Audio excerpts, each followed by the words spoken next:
So my name is Klaske Maria Havik. I am trained as architect and as literary writer. I studied architecture in the Netherlands, in Delft Technical University, as well as in Helsinki, Finland, at the University of Technology. And I also studied at a School for Literary Writing in Amsterdam. I have always combined architecture and writing.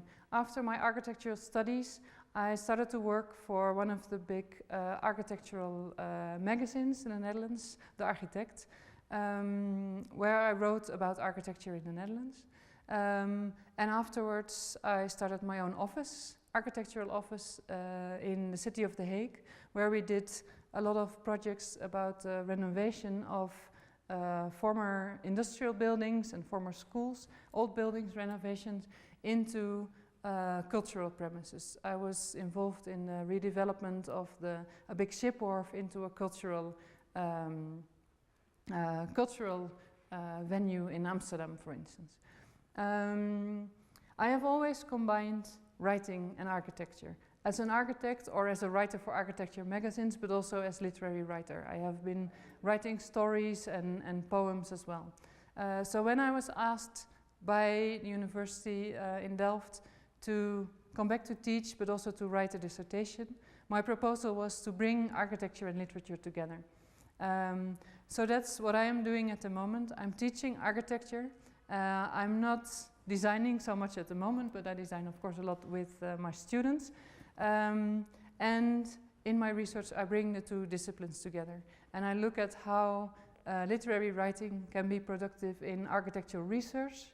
So in my own research, I use different modes of literary writing, but also how literary writing can be productive in design. In our chair in Delft, Methods and Analysis, we look at the methods of design and of analysis, and we look at the role of the architect. In our work in Delft at Faculty of Architecture, I focus on methods and analysis. The methods that architects have at hand to design and to analyze architecture and urban settings.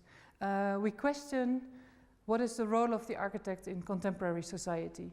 How is the architect responsible for social life in the city? What kind of responsibility does the architect have to accommodate different events, different programs, and different social groups?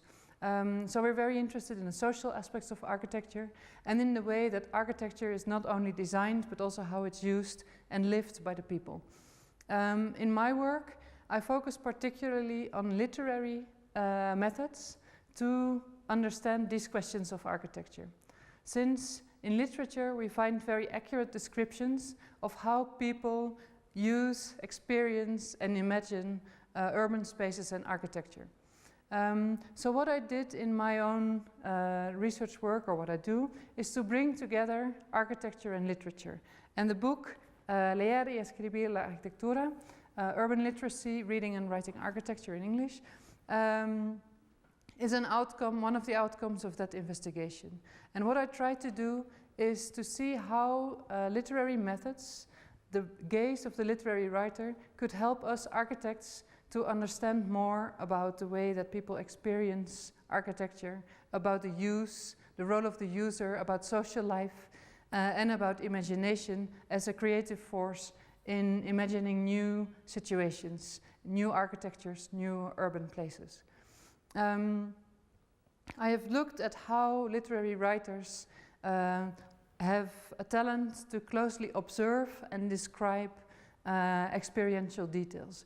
How, for instance, we use our senses when we experience architectural spaces. How little details, how the way things are made, how bricks, stone, wood come together, how that affects our perception of space, how people move through space. These kind of aspects, and especially also the emotional connection between people and the places where they live, it is very present in literary writing. In novels, in poems, we find beautiful descriptions where architecture and urban places are the background to people's lives, and where we see how the landscape, the architecture and the city have an influence on the way people, on people's moods, on people's behavior, and so on. So what I tried to do was to look in literature how these descriptions are made, how different characters, different perspectives are used to look at the city, and how the imagination, the memory, and the stories of places take part in urban life.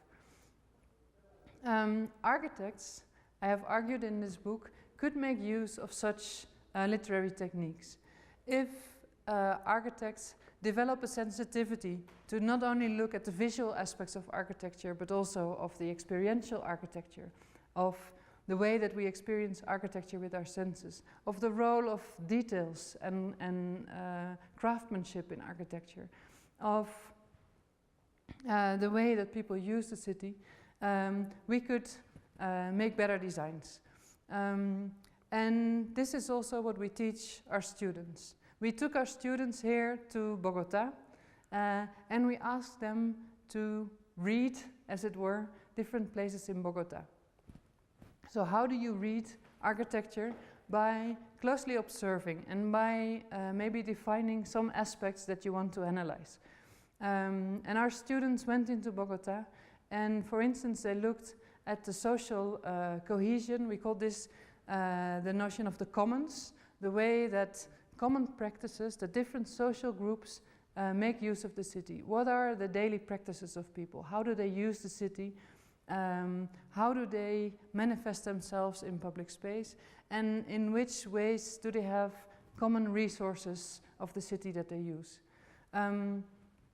We looked at the different estratos, 1 to 6 in Bogota. And we looked with the students at the people. Do they move in groups? Do they have social encounters, or do they, are they alone? Do they dress differently in the different estratos? What are the objects? Do we see a lot of fences and cameras and security in the higher estratos? Do we see a lot of trash in the lower estratos? How is public furniture used? Do we see benches in the parks or at the streets? Do people appropriate their own spaces? Do they make it their own? So we looked at objects, we looked at people, we looked of course at buildings, and we looked at public space. And we asked our students to be very sensitive about these readings and to make writings, to write notes, to write short stories, to make photographs, to make sketches, to collect material, to have maybe not complete but a very inclusive view of these common practices in Bogota. And from there we asked them to imagine and to think from the different characters, from the different social groups that use Bogota. Of course, we can always look as architects with a bird's eye view and look at the pattern of the city and think of how we could improve things. But we teach our students also to look from the perspective of inhabitants.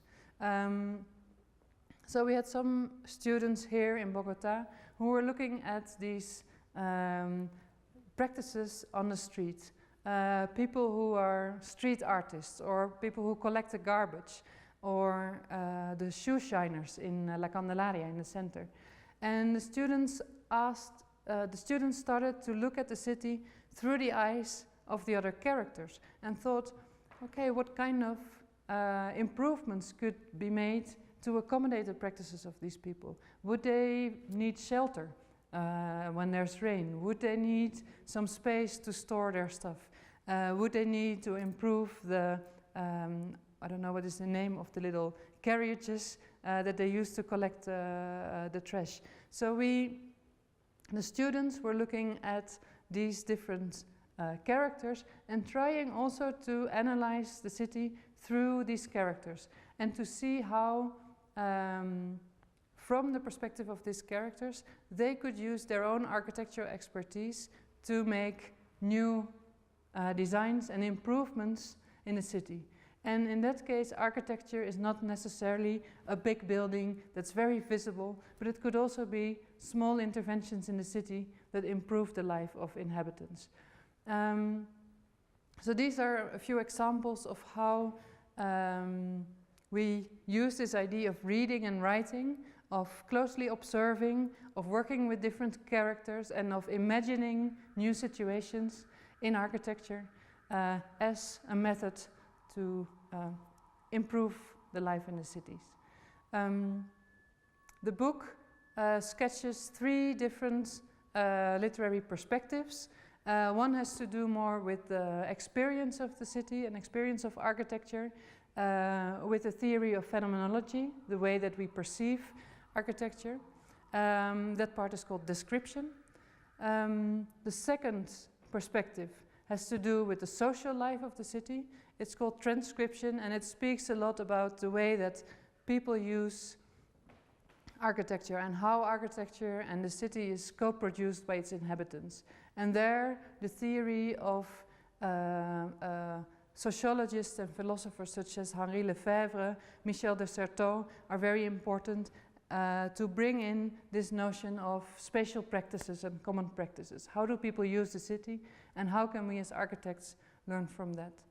And the last perspective, prescription, is about imagination, about imagining new possibilities, imagining new situations. And of course, literary writers in fiction, they do that. They write, as it were, they describe new worlds, other worlds. They imagine situations that may exist but that may change. And if we look, for instance, at the work of Gabriel Garcia Marquez here in Colombia, we see that his descriptions are a mixture of reality and imagination, and how the reality of the Colombian villages is paired with myth, with many stories of many generations, with temporality, and with storytelling. And we think that if architects would be able to pair in a similar way reality, their reading of reality, of the existing situation, with the imagination of new possibilities, that we can achieve through these scenarios, through these imaginations, a better architecture. So that's what this book, Leer y escribir la arquitectura, is about. I'm very happy to present it here in Bogota. It has been translated and published by the Universidad Nacional. I'm very grateful for them to have taken this project, to have chosen this project to translate in Spanish and to present it here at the Feria del Libro in Bogota. And I have to thank the editors of Universidad Nacional, and especially Virginia Gutierrez, for taking this project to a very good end.